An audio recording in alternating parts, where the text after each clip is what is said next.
तो success point में आपका स्वागत है। आज देखेंगे हम, देखिए हिंदी का क्वेश्चन पेपर है और इसमें देखेंगे आप लोग मिला लीजिएगा कितना सही मारे हैं।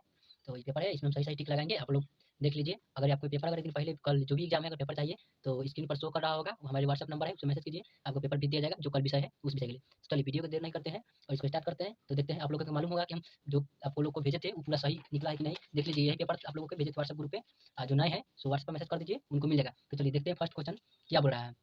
तो फर्स्ट बोला है, जाति प्रथा को सम विभाजन मान लिया जाए तो यह संभाविक विभाजन नहीं है। यह पंक्ति किस शीर्षक की कहानी की है? तो ये ऑप्शन इसका डी जो है ये सही है। चलिए क्वेश्चन नंबर 2 में देखते हैं क्या बोला है।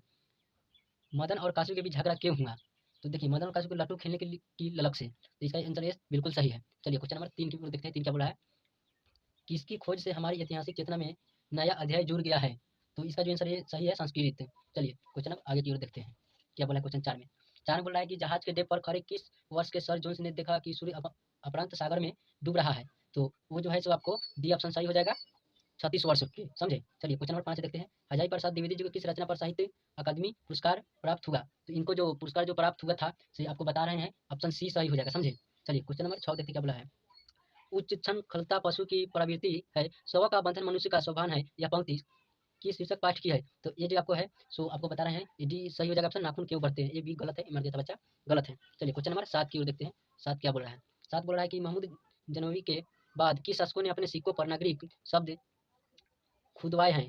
तो वो जो खुदवाए हैं इसका ऑप्शन ए सही हो जाएगा, ये गलत है, ये सही हो जाएगा मोहम्मद गोरी अलाउद्दीन खिलजी शेरशाह ने। चलिए क्वेश्चन नंबर 8 की ओर देखते हैं। क्वेश्चन 8 क्या बोला है कि बेतमा दान पत्र कब का है? तो बेतना जो दान पत्र जो है आपको बता दें कि ये 1000 ईस्वी का है, तो इसका ऑप्शन बी सही हो जाएगा।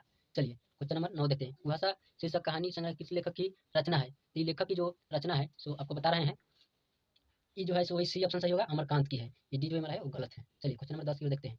निर्मला ने किसे फटी पुरानी दरी दे दी थी? तो वो जो दरी दे दी सी से वो बहादुर को, तो ये सही है, समझे, डी ऑप्शन सही है। चलिए 11 में देखते हैं। अंग्रेज कवि टेनिस ने किस लैटिन कवि पर कविता लिखी थी? तो वो जो लिखी थी वो ऑप्शन इसका ये सही हो जाएगा, ये गलत है और ये सही हो जाएगा, तो वर्जिल, समझे। चलिए क्वेश्चन नंबर 22 को देखते हैं। बिरजू महाराज को संगीत भारती में कौन लाया? तो इनको जो लाया था आपको बता रहे हैं, ऑप्शन नंबर बी सही हो जाएगा, कपिला जी, समझे, ये गलत है। चलिए क्वेश्चन 9 की ओर देखते हैं। नहीं 13 की, सॉरी। अंद्रे बेल्ता रेसो शाह और पाल ललुआर ने मिलकर कितनी संयुक्त कविताएं अनबिनवे में रहकर लिखी थी? तो वो जो लिखे थे वो ऑप्शन इसका सी सही हो जाएगा, 30 लिखे थे, ये गलत है। चलिए, पेड़ पर कमरा शीर्षक कहानी संग्रह किसकी रचना है? ये जो रचना है आपको विनोद कुमार शुक्ल की रचना है, ये गलत है, सी नंबर। चलिए 15 में कौन ठंड से काँप रहा था? तो ठंड से जो काँप रहा था वो काँप रहा था संतु, इसका सही ऑप्शन ए सही है। चलिए 16 नंबर में क्या बोल रहा है देखते हैं। 16 नंबर बोल रहा है कि पर्याप्त शास्त्रीय गायिका गिरिजा देवी के जीवन में संगीत साधना पर यतीन्द्र मिश्रा द्वारा लिखी गई पुस्तक निम्न में से कौन है? इसका जो हम बता रहे हैं आपको ऑप्शन सही बी हो जाएगा, गिरिजा, समझे। चलिए क्वेश्चन नंबर 17 देखते हैं। शहनाई और काशी से बढ़कर कोई यंत्र नहीं है इस धरती पर हमारे लिए, यह कथन किसका है? तो ये जो आपको कथन जो है से आपको ऑप्शन नंबर सी सही होगा, बिस्मिल्लाह खा। बिस्मिल्लाह खा, देखिए यही ऑप्शन सी सही हो जाएगा, ये बिल्कुल गलत है, बी नंबर। चलिए क्वेश्चन आगे की ओर देखते हैं, क्वेश्चन क्या बोल रहा है। चलिए क्वेश्चन क्या बोल रहा है कि वकालत की पढ़ाई के लिए गांधी जी ने कहाँ गए थे? तो गांधी जी बता रहे कहाँ गए थे, तो गांधी जी गए थे लंदन, तो ऑप्शन ये गलत है और डी सही है। चलिए क्वेश्चन नंबर 19 देखिए। शिक्षा और संस्कृति शीर्षक पाठ साहित्य की कौन विधा है? तो वो जो विधा जो है आपको ये नंबर सही हो जाएगा, शिक्षा शास्त्र, बहुत गलत है। चलिए 20 नंबर में देखते हैं। भगू अगर नरेन घर में घुसे तो साले के हाथ पैर तोड़ के बाहर फेंक देना, यह किसने कहा था? तो यह कहा था उनके पिताजी ने, तो ये बिल्कुल सही है। चलिए क्वेश्चन, आप लोग को पेपर चाहिए कल जो एग्जाम है उसका, तो आप व्हाट्सएप पर मैसेज कर दीजिए, नंबर पर शो कर रहा होगा व्हाट्सएप पर, तो आप कर दीजिएगा, आपको मिल जाएगा बिल्कुल। तो चलिए क्वेश्चन नंबर देखते हैं 21 क्या बोला है। क का उच्चारण स्थान क्या है? तो क का जो होता है वो कंठ, इसका ऑप्शन सी सही होगा 21 का, समझे, ये सही है। 22 में क्या बोल रहा है, जिन स्वरों का उच्चारण नाक और मुंह से होता है और उच्चारण में लघुता रहती है उन्हें कहते हैं, तो इन्हें जो कहते हैं तो ऑप्शन डी सही होगा, अनुनासिक, समझे, ई सी नंबर जो है ना गलत है। चलिए क्वेश्चन आगे को बार बार बोल रहे हैं कि आप लोगों को अगर कल चाहिए, अगर पूरा 100 में 100 ठोकना है तो हमारे व्हाट्सएप पर करिए, हम भेज देंगे आप लोगों को, व्हाट्सएप ग्रुप में हमारे जुड़ जाइए, भेज देंगे। चलिए 23 नंबर देखिए क्या बोला है। अहंकार शब्द का संधि विच्छेद होता है, तो उसका जो होता है से आपको बता रहे हैं, देखिए सी 23 का जो होगा ऑप्शन इसका सी सही हो जाएगा, अनहकार, ये जो है ना जोरकार, समझे, डी गलत है। चलिए 24 में देखते हैं, 24 में क्या है, नहीं 25 में, सॉरी, हाँ 24 है। निम्न में शुद्ध शब्द कौन सा है? तो शुद्ध शब्द जो इसका होगा तो आपको बी सही हो जाएगा, प्रणाम, समझे, ये सही हो जाएगा। चलिए क्वेश्चन नंबर 25 देखते बोल रहा है। मोहन शब्द का संज्ञा है, तो वो जो संज्ञा होगा सिर्फ आपको सी सही होगा, समझे, व्यक्तिवाचक संख्या होगा, कहीं मोहन किसी व्यक्ति का नाम होता है, समझे, इसलिए व्यक्तिवाचक संज्ञा हो जाएगा। चलिए क्वेश्चन नंबर आगे की ओर देखते हैं, 26 में क्या बोला है। छब्बीस बोला है कि भाप शब्द है, तो भाप जो शब्द है वो इसका ऑप्शन सही बी हो जाएगा, तत्सम। समझे? चलिए क्वेश्चन नंबर आगे को चलते हैं, क्या बोल रहा है। पंडित शब्द का स्त्रीलिंग रूप है, तो इसका जो रूप होगा आपको बी ऑप्शन सही हो जाएगा, पंडितानी। समझे? ये गलत है। चलिए 29 में देखते हैं, हिंदी में कितने कारक है। तो हिंदी में जो कारक होते हैं वो होते हैं 8 कारक। समझे? ये 4 जो है ये गलत है। चलिए क्वेश्चन नंबर 30 देखते हैं क्या बोला है। 30 में बोला है कि मछुए ने मछली मारा किस कारक का उदाहरण है। तो इसका जो उदाहरण है वो ऑप्शन इसका सही हो जाएगा, ऑप्शन इसका सही हो जाएगा, आप लोगों को बता रहे हैं कि ऑप्शन इसका डी हो जाएगा, कर्म कारक। समझे? ये गलत है। चलिए क्वेश्चन नंबर 31 देखते हैं, 31 क्या बोला है। तो नंबर 31 बोला है कि आपका क्या राय देते हैं कि किस सर्वनाम का उदाहरण है। तो इसका जो उदाहरण है ये सही हो जाएगा। समझे? निजवाचक। समझे? निजवाचक ये सही हो जाएगा। चलिए क्वेश्चन 32 देखते हैं, कुछ लड़के खेल रहे हैं और किस विषय का उदाहरण है। तो इसका जो उदाहरण है इसका ऑप्शन बी सही हो जाएगा, संख्या वाचक। चलिए क्वेश्चन नंबर 33 देखते हैं, क्रियाओं से व्यापार की निरंतरता को कहते हैं। तो उसको जो कहते हैं सी इसका ऑप्शन सही हो जाएगा, ये वाला वर्तमान काल। चलिए क्वेश्चन नंबर आगे को देखते हैं, 34 में क्या बोला है।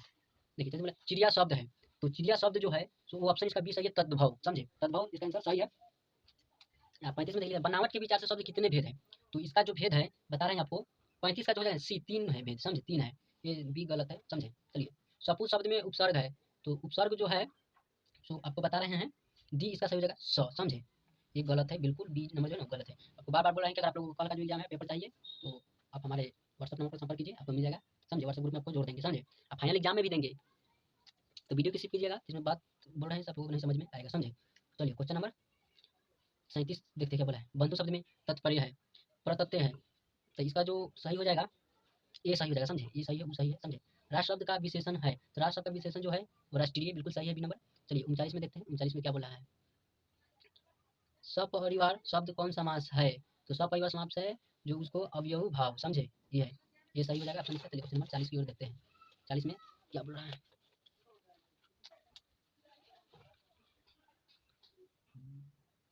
अगिन शब्द का विलोम है, तो अगिन शब्द का जो विलोम होगा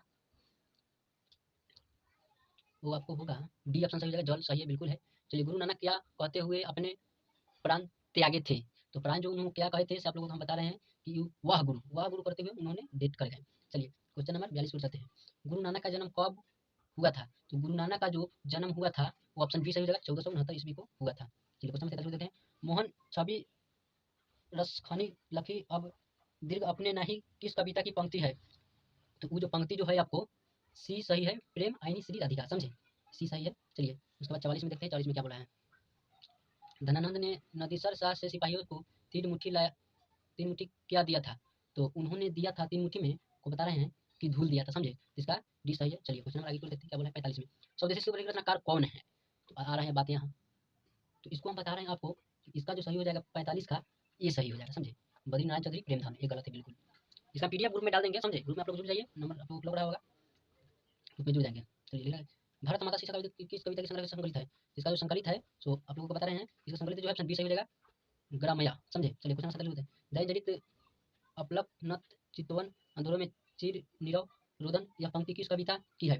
तो इसका कब पंक्ति कविता है आप लोग बता रहे हैं 47 के, सी सही हो जाएगा, ऑप्शन नंबर सी सही हो जाएगा, भारत माता। चलिए क्वेश्चन 48 देखते हैं क्या बोला है। परशुराम की परीक्षा किस रचना है, प्रतीक्षा किस रचना है। तो 48 का ऑप्शन नंबर डी सही हो जाएगा, अंधारी सिंह दिनकर, ये बिल्कुल गलत है। चलिए अभी देखते हैं, कवि अंधारी सिंह दिनकर के अनुसार जनतंत्र के देवता कौन है। तो जनतंत्र के जो देवता है वो ये ऑप्शन सही है, किसान मजदूर। दूसरे तरीके क्वेश्चन 50 देखते हैं, 50 को की बताएंगे, 100 को नहीं बताएंगे, कहीं 50 को मार दीजिएगा, बिल्कुल सही हो जाएगा। तो इसलिए बोल रहे हैं कि इसका पूरा हम 100 का पीडीएफ आपको दे देंगे अथी करके। समझे? टिक मार कर। चलिए क्वेश्चन देखते हैं, सच्चिदानंद हीरानंद का वस्त्यायन अध्ययन को हिंदी के अलावा किस भाषा पर ज्ञान था। तो उनको जो भाषा पर जो ज्ञान था हम लोग को बता रहे हैं कि डी सही था, इनमें से सभी था। समझे? चलिए वीडियो यहीं पे समाप्त करते हैं, और उम्मीद होगा कि वीडियो आप लोग का अच्छा होगा, अपने दोस्तों के पास शेयर कर दीजिएगा, और ये सब क्वेश्चन पेपर के लिए फाइनल में भी आप लोगों को देंगे। समझे? तो वीडियो में कंटिन्यू बने रहिए, और वीडियो को समाप्त करते हैं, तब तक के लिए जय हिंद साथियों।